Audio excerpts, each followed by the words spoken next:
বশীকরণের চালানি বিদ্যা। যে কাউকে আপনি চালানোর মাধ্যমে বশীকরণ করতে পারবেন খুবই সহজে। আজকে এই ভিডিওতে আপনাদেরকে সেই বশীকরণ চালানি বিদ্যার সম্পূর্ণ প্রসেসটা শিখিয়ে দিব ইনশাআল্লাহ। সম্পূর্ণ ভিডিওটা একটু মন দিয়ে লাগিয়ে দেখতে থাকুন। আরেকটি কথা না বলেই নয়, যারা এই চ্যানেল নতুন তারা অবশ্যই চ্যানেলটি করে দিন সাবস্ক্রাইব, পাশে থাকা বেল আইকনটি অল করে দেন। যাই হোক, কাজের কথায় আগিয়ে যায়। আপনি ছেলে হন বা মেয়ে হন, ছেলে হলে মেয়েকে বশ করতে পারবেন, মেয়ে হলে ছেলেকে বশ করতে পারবেন।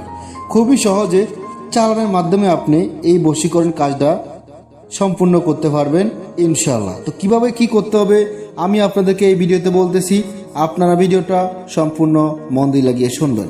এই বিদ্যার একটা গোপন বেদ আছে, গোপন বেদটা একটু ভালো করে মন দিয়ে লাগিয়ে শুনবেন। গোপন বেদ অনুসারে কাজ করলে অবশ্যই কাজ হবে, কারণ এটা এই বিদ্যাটা পরীক্ষিত একটা। এই বিদ্যাটা একটি লোকে করে ফলাফল পেয়েছে। যদি আপনাদের বিশ্বাস না হয় একটু কষ্ট করে বয়সটা শোনেন, আমি আপনাদেরকে বয়সটা শোনাচ্ছি, তারপর বলতেছি নিয়ম কারণ গোপন বেদ। অনেক ভালো লাগলো আপনার চ্যানেলের আমলগুলো থেকে। এতে অনেক ধরনের আমল শিখছিলাম, বেশিরভাগ থেকে ভন্ডা আমলগুলো কাজ হয় না, অনেক ঝগড়া হয়ে গেছে। আপনার আমল থেকে আমি ভালো অনেক ফল পেয়েছি। আমার অনেক অনেক শরীর দুর্বল ছিল, আমলটা করে আর কি শক্তি পেয়েছি একটু। আলহামদুলিল্লাহ আপনার আমল থেকে অনেক উপকার পেয়েছি। দোয়া চাই যেন আমি আপনার সমাধান করতে পারি, বা আমি দোয়া করি আমাদের আপনার লেখার পাঠিয়ে দেন। তো যাই হোক, আপনারা নিজ কানে শুনলেন, আশা করি বিষয়টা বুঝতে পারছেন। এখানে সহিত কাজ করতে হবে এবং কি এটা পরীক্ষিত একটি বিদ্যা, এটা নিজ দ্বারা পরীক্ষিত। যাই হোক, নকশাটা কিভাবে করতে হবে একটু মন দিয়ে লাগিয়ে শোনো।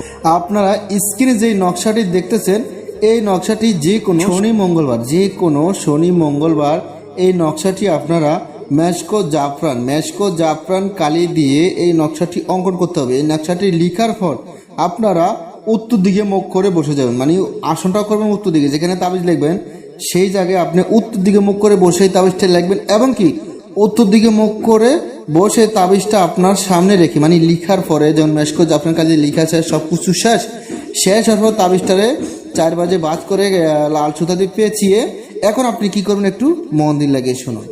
আপনি এই নকশাটা আপনার সম্মুখে রাখবেন, মানে আপনার সামনে রাখবেন। আমরা উত্তর দিকে মুখ করে বসে সামনে রেখে আপনি সম্মুখে রেখে সূরা ইখলাস 157 বার পাঠ করে 3টি ফু দিবেন এই নকশাটির উপরে, ঠিক আছে?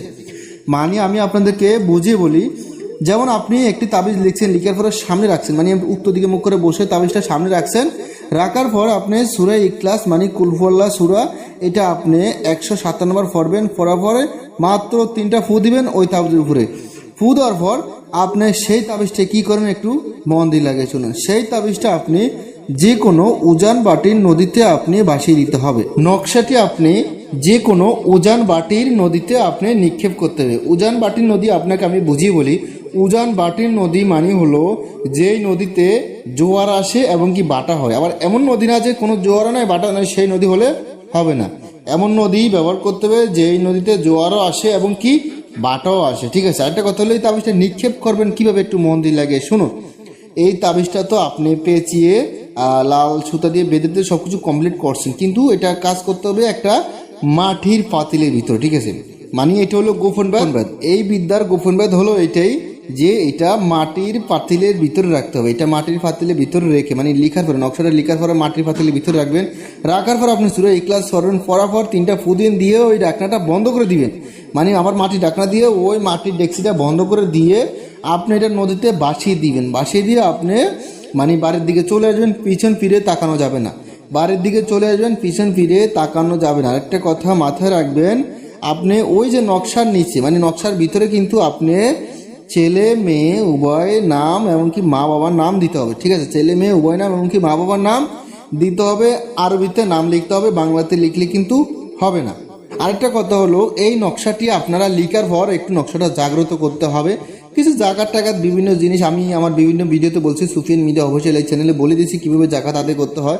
তাছাড়া আপনারা এই নকশাটি লিখার পরে আমার এই সুফিয়ান মিডিয়া অফিসিয়াল চ্যানেলে একটা ভিডিও দেওয়া আছে, অলরেডি 2টি আছে, তাবিজের প্রাণ প্রতিষ্ঠা করা এবং তাবিজ জাগ্রত করা মন্ত্র। ওইটা দিয়ে তাবিজটা জাগ্রত করে নেবেন। জাগ্রত করার পর আপনারা নদীতে ভাসিয়ে দিবেন। আপনারা এই মিলে একই টাইম একই ক্ষণ একই সব কিছু নিয়মকানুন সবই একই রকম, এই মিলে আপনারা টানা একটা সপ্তাহ করেন, মানে 7টা দিন করেন। 7টা দিনের ভিতরে ওই মেয়ে আপনার বাড়িতে আসতে বাধ্য হবে ইনশাল্লাহ। যদি আপনার স্যার না আমি সামান্য বশীকরণ করতে চাই তাহলে 3-4 দিন করতে পারেন, 2 দিন 3 দিন একদিন করতে পারেন।